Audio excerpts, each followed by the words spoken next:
Ever wonder what ancient humans did when nature called, say, before plumbing, before outhouses, before even a designated bush? It's a truly wild thought. For most of human history, folks just went. Wherever they were, whenever they needed to. The world was their toilet, literally, no fuss. Think about it. Hunter-gatherers were constantly on the move. Their waste dispersed naturally, becoming part of the ecosystem. Not a huge problem then. But what happens when people start settling down? That's when things get messy. Really messy, and quite quickly too. Archaeologists find these ancient trash heaps called middens, full of everyday discards. And yes, sometimes, evidence of human waste too. Gross! Early farmers living in permanent villages quickly realized this was unsustainable. You can only step in so much before you need a plan. So, what was the first big innovation for dealing with human waste? Simple, digging a hole. A designated hole away from living quarters. These early pit latrines were a game changer for public health. Out of sight, mostly out of smell, and definitely out from underfoot. But did they always work perfectly? Oh, absolutely not. Overuse, lack of covering, and heavy rains could turn a pit into a biohazard nightmare. Fast forward to early urban centers, like those in the Indus Valley around 2500 BC. They were surprisingly advanced for their time, right? The cities of Mohenjo-Daro and Harappa boasted sophisticated drainage systems. Every house had its own bathing area, and, get this, a private toilet. These toilets were essentially squat plates over a drain, flushed with water poured from a jar. The waste flowed into covered street drains. Genius! This level of sanitation wasn't seen again for thousands of years in many parts of the world. They were truly ahead of their time. Mind-boggling, actually. Meanwhile, in ancient Egypt around 2000 BC, things were a bit different. Less, flush, and more. Sit and think. Wealthier Egyptians had actual wooden or stone toilet seats, sometimes even decorated. They were placed over pits or pots of sand. Simple, effective. And what about the common folk in Egypt? They often used simple, portable commodes, essentially pottery bowls. Easy to empty, if not glamorous. But the smell! How did they deal with the pungent odor from these pits and pots? Ash, sand, and sometimes fragrant herbs were used as deodorizers. Moving to Mesopotamia, specifically Babylon, around 1750 BC, did they have grand plumbing systems like the Indus Valley?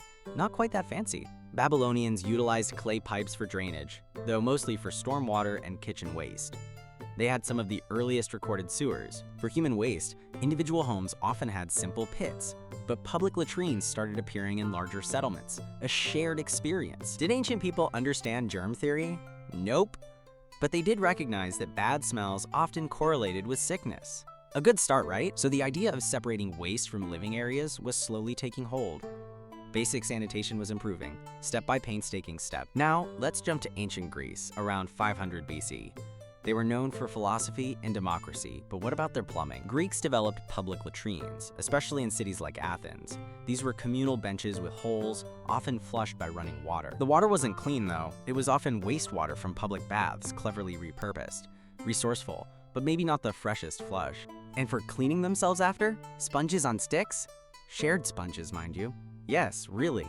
Just imagine the camaraderie.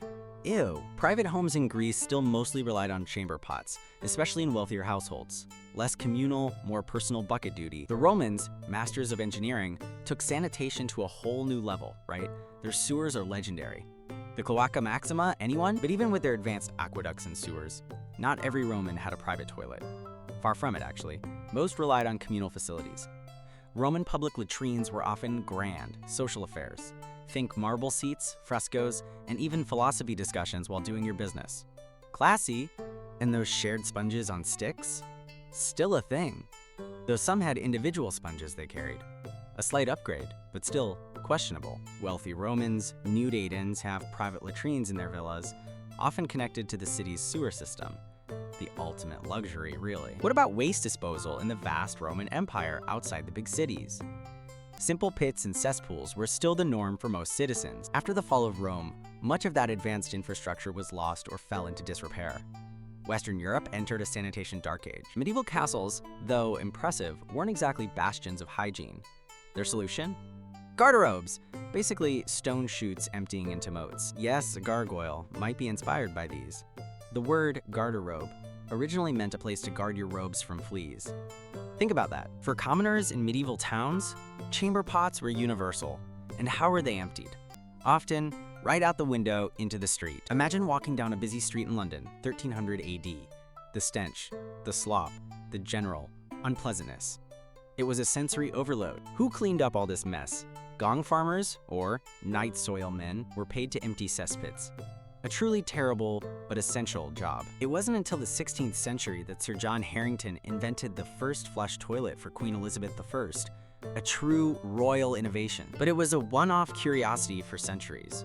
Widespread plumbing and sanitation only became common in the 19th century, a surprisingly recent comfort. So next time you're contemplating a porcelain throne, spare a thought for our ancestors. They really went through a lot for us.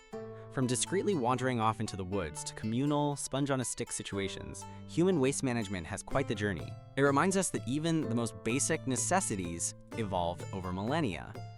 Our modern conveniences are truly a luxury, don't you think? So what's your take? Which ancient method sounds the least awful? Or maybe the most surprisingly genius for its time? Let us know in the comments below.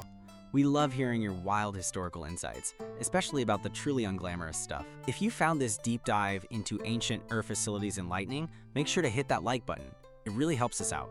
And for more ridiculously true, oddly specific historical explorations, consider subscribing. You don't want to miss our next bizarre topic. Until next time, keep those historical questions flowing and maybe appreciate your modern plumbing just a little bit more. You earned it.